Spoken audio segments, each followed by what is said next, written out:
నేను Nagar Kurnool degree college లో చదువుతున్నా. నేను ఏ హాస్టల్లో కూడా చూడలేను. నా పేరు ఒమేగా. నేను సెకండ్ ఇయర్ చదువుతున్నా, ఆర్ట్స్ చదువుతున్నా.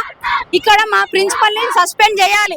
మాకు ఇది ఒక్కటే. అలా సస్పెండ్ అసలు ఏ కాలేజ్ లో పోయినా ఆమె ఏ కాలేజ్ లో పోయినా ఈ కరప్షన్ ఆపదని మాకు అర్థమైంది. ఇంత ముందు కూడా సూర్యాపేట కాలేజ్ లో బీర్లు తాగుతున్నారు అని చెప్పేసి ఇష్యూ మీ అందరికి తెలిసే ఉంటది. ఆ ఇష్యూ అయినాక మా దగ్గరికి ట్రాన్స్ఫర్ చేస్తే మా దగ్గరకు వచ్చి 1 year అయిపోతుంది సార్. వచ్చినప్పటి నుంచి మెస్ లో నుంచి సామాన్లు తీసుకోవడం, పెళ్ళైన వాళ్ళ దగ్గర ఫీజు కలెక్ట్ చేయడం 10,000. ఒక ఆమె పెళ్లి కట్నం ఎంత పెట్టినావు అంటే ఒక సర్టెన్ అమౌంట్ చెప్తే అన్న నుంచి నాకు సగం ఇయ్యు పైసలు, నువ్వు ఎగ్జామ్ రాయాలంటే అంత సగం పైసలు ఇవ్వాలని డిమాండ్ చేస్తుంది సార్. ఫీజులు తీసుకున్న వాళ్ళకి అసలు ఆమె ఫీజే కట్టకుండా అడ్మిషన్ ఫీ కట్టినా, దోస్తు ఫీ కట్టినా అని 4-5 వేలు కట్టించుకుంటుంది సార్. అది కూడా డైరెక్ట్ ఆమె కొట్టించుకోదు, హౌస్ మేడం వాళ్ళకి కొట్టించుకొని ఆమె అకౌంట్ కి ట్రాన్స్ఫర్ చేయించుకుంటది. చాలా మేడం వాళ్ళు ఆ కాలేజ్ లో చాలా మేడం వాళ్ళు ఆ మేడం కి చాలా సపోర్ట్ చేస్తున్నారు. ఆ మేడం కి చాలా మంది సపోర్ట్ ఉన్నారు. బయట కూడా చాలా పవర్ ఉందంటే మమ్మల్ని బెదిరించారు. ఇంకోటి ఏమనంటే మమ్మల్ని అన్నారు, నా మీద కేసు పెట్టుకోండి, ఏం చేసుకుంటారో చేసుకోండి, నేను కూడా ఎస్సీనే, నేను కూడా మాదిగానే, నేను కూడా అంబేద్కర్ బిడ్డనే అని ఆమె అన్నది. మేము కూడా అంబేద్కర్ బిడ్డనే, మేము కూడా వేసలేము.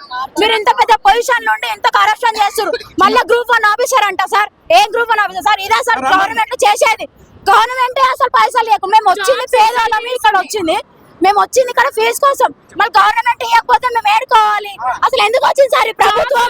ఈ వచ్చింది రేవంత్ రెడ్డి అసలు ఎందుకు వచ్చి ఆయన వచ్చి నుంచి మాకు ఇబ్బందులు. అసలు గవర్నమెంట్ ఏం చేయాలి సార్? మా గవర్నమెంట్ వాళ్ళకి పైసలు పంపించాలి. ఆయన పంపాడు. ఆయన ఎందుకు వచ్చిండో కూడా మాకు తెలియదు సార్. అసలు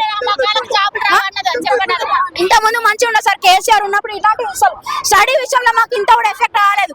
ఈ ప్రిన్సిపల్ వచ్చిన నుంచి మంచి సపోర్ట్ ఉందంటే హెడ్ ఆఫీస్ లో ఆ సపోర్ట్ చూసుకొని మీరు ఏం చేసుకుంటారో చేసుకోండి అన్నట్టు మా ముంగలు అన్ని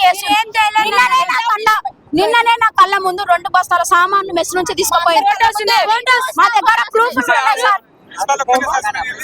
సస్పెండ్ అవుతున్న ప్రిన్సిపల్